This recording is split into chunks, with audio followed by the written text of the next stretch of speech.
Basically, we went to Stephen and Austin together, and he lived like a room across from me.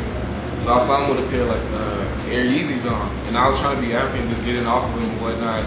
So from there, we just bonded and clicked, and then we just here with this fashion stuff, trying to put on for Houston, really. I drink big, so anything I put my mind to, I always take it far to the stars. I don't ever aim for the sky. I always aim for the stars. How you aim, how you achieve. That's how I see it. Alright, so me personally, I'm influenced by like a lot of people. For one, like the hip hop community like tied in with the fashion thing too. So I look up to like niggas like Theophilus London for one. And then another thing about it is I feel like Houston really doesn't have like a wave going towards the like fashion thing. So I guess we can be like the two kids to like really put on for Houston, because like if you look at things now, or if you go on Tumblr or whatever social network you look at, there's like always a youth that's like leading whatever state it is. So for like New York, you got Ian Connor.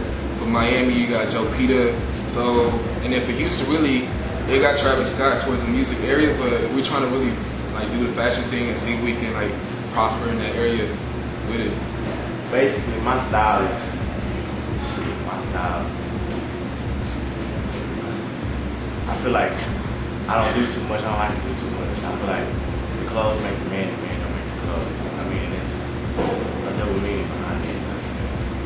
It's two young men right here. We making clothes. We're doing something positive, but what I feel. So, as in like style, I'm simple. See, I have nothing really. Kothello sweatpants. Yeah, Kothello sweatpants. I could stand up now. Yeah, they got just check the detail out. When I stand up later on in the interview, I'll show you the detail. And no, this is not like any Convoy or cheap type shit. Yeah, it's actually good quality, like for the soft leather that I have on. But when I get dressed, I do the least. I don't do the most. I don't like wearing like, okay, everybody likes Versace. I understand, but what is your reason for liking Versace, or what is your reason? Yeah, for they don't even know the the thing behind the actual clothing brand. They just do it because they'll probably see like Tiger or some other nigga just like wearing clothes, and then they want to be that rapper. But that's fine. That's fine. That's what That's what you want to do. If you see somebody and you like, okay, I like the way this guy dresses, I want to dress like that. That's you. I mean, but as me, I'm just a simple. I believe simplicity can get your point across, fashion-wise. Anyway, even in writing English paper, simplicity. Be simple, get to your point. That's how you see everything. Alright, so my style is just really simple. Like I just mix in high end with vintage. Really, I just really look for like this. I would call it like one-on-one pieces that really people can't really like get, but at the same time it's like really hard to find. So that's what I really like to do, and that's what I like to wear also. Like right now I got on a pair of Arenas, some Ralph Lauren pants that I just cut out, a vintage Kiss shirt from like '04, and a Jesus piece. So it's really simple too. What we see for Kothello right now is just really just focusing on getting our name out for one, and then if we can just really branch off into like retail or anything else, like that's where I really see Kothello, like a very, very like prestige, high-end brand that really just people can't fuck with, but they can fuck with at the same time. Like I just don't want the pieces to be available to like everybody, but at the same time still available to everybody in a way. That's if you can afford it though. Like, quality over quantity. Yeah, really, it's quality over quantity. Like we don't release stuff in like just like massive quantities. It'll probably be like only 100 pieces, and whoever can get their hands on it, you got your hands on it. On some great ass shit, basically. Yeah. Basically, and then when somebody see you with the shit on, or the stuff, I'm sorry, somebody see you without pieces on, they're gonna be like, man, that's nice. Where you get that from? But they actually, where you got it from? Well, I got this from, the little couple brand or whatever. And they gonna, fuck with it. And that's how you start a movement. All of that. I don't care, but I gotta say this shit, but I hate hoe ass niggas that just be they like you will have clothes on and they'll ask you like where you got that shit from, and they won't say shit. They'll be like, man, I got it from New York or some shit, bro. Like help it, like just help a guy like prosper. Like in Houston, people do that, and I don't like it. That's not what's up. Like for real. That's not like I really don't care if you ask me what I got on, bro. Like most of this shit is from like the thrift shop anyway. But I mean, niggas see it and just they'll think otherwise. You feel me? So I have to say that. What I'm into is just like fashion is just like a never-ending thing. It keeps changing like from year to year. Like let's say at the beginning of the year, it was this Versace theme going on / high end. High end just really came in, and then from there it just switched up to like a more darker era. Like you came in with Rick Owens, Raf Simons. They all came in with their dark theme and it's taking over. So I mean, fashion is just like it's not a constant thing. It just keeps changing. It's a trend. That trend is gonna fade. Fashion never fade. In high school, I used to hand sew. I had like crew necks. I had this old red tall tee. I ain't know when I was bored one day at the house. I got some thread. I learned how to sew when I was in like 8th grade. I took a class or something, and I just started cutting out little hearts and sewing them on crew necks. Wearing to school, and people started, oh, you make me one, you make me one. I was doing it for free. I didn't charge nobody. I was doing the slot, but they like, the way it looks. So I mean, fashion is anything. It's like, let's see. You might want to wear some camo pants and some fucking red loafers and a fucking black and throw a little white V-neck shirt on. Oh, basically, fashion it's you. If it's you, it's whatever you make it out to be. Really. Yeah. Like if you feel like you want to throw on some slippers and some fucking a Balmain hoodie, that's you. Like fashion is you. Period. It doesn't even have to be name brand, really. Yeah, it doesn't. It doesn't really have to be anything. You can be some shit from fucking Target. I don't know. But who I look up to is probably really the innovators of it. Like probably Theophilus London for one. I gotta keep saying him because he's just an individual on his own. And then,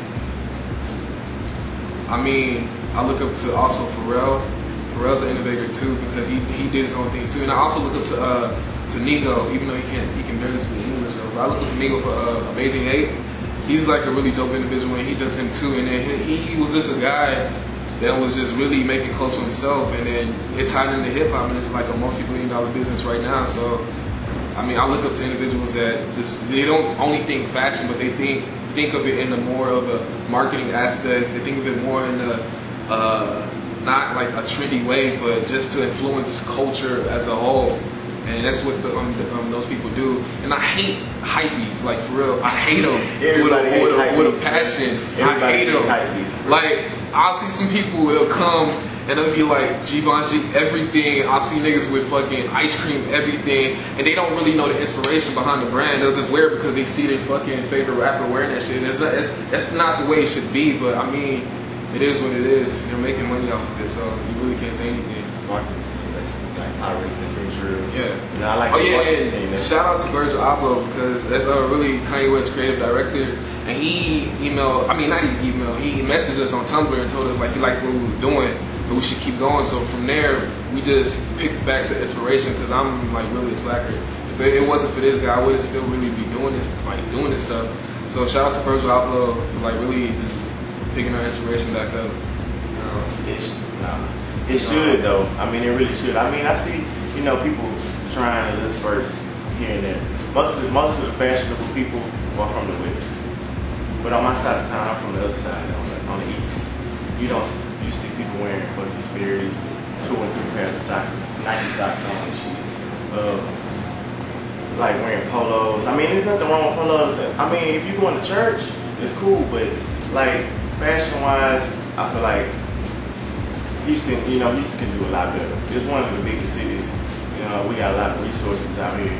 I feel like it can do a lot better. It can be up there with New York and all the other fashion capitals of the world and stuff. You know what I'm saying? So we gotta do better. My opinion on it is just like I think like Houston really has a way going, And I think like Travis Scott is like really like leading that way if he keeps putting on for Houston. But at the same time, like fashion and Houston really don't tie in because Houston is stuck in this porthole where it's stuck with chop and screw, it's stuck with the slangers and slabs. No, because ASAP started, you know, he kind of brought that out the fucking chop. Yeah, but he didn't bring it out in the fashion. You know, so I'm saying maybe in Houston, maybe we can feed off of that. You know what I'm saying? Okay, this nigga's fashion. We talk about sip and serve and chopping and screwing songs and stuff. I mean, because most people, they hype these, or they go off what they see on social media or on TV. So they see him dressed, you know, fashionable. Why can't they, you know, try to be fashionable like that? You know what I'm saying? It's just like right now, like our merchandise is only on our webpage or online. We don't have it in any retail like stores right now, but the thing we're trying to do is just really just get our name out, and then from there, if we can like get bigger as a name, like out of Houston, really, we'll like focus on getting it into retail if that can even like happen. But at the end of the day, it's going to stay on our website, and then you can just like get it off there, Kothello.com. All I just want to say is, man, just shout out to Houston Hip Hop Fix, like for real. Yeah. I mean, they gave us the opportunity, even though some niggas don't pick up their phone, but I ain't gonna say that. But shout out to Houston Hip Hop Fix, shout out to my boy Anthony, shout out to Charles, shout out to everybody, man. Stay like all the young, you know, the youth, really stay positive. Keep going first in all that you do. Can I say one thing? I just want to give thank this guy, my friend too. His name is BJ Olapona. Yeah. Like back in 11th grade, I used to talk about this. Like I didn't even have any actions. I used to talk about like this clothes, fashion, just everything. I just come to class and like have a rant on it, and then he just inspired me. He was like, "Man, Kenny, like, bro, for real, I see you doing this. Like, go to the area. I see you prospering in it." So I was like, "Man, I took it into consideration, and then here I am today." So I want to shout out to BJ Olapona also. Appreciate it, man. I'm not gonna give a shout out to anybody.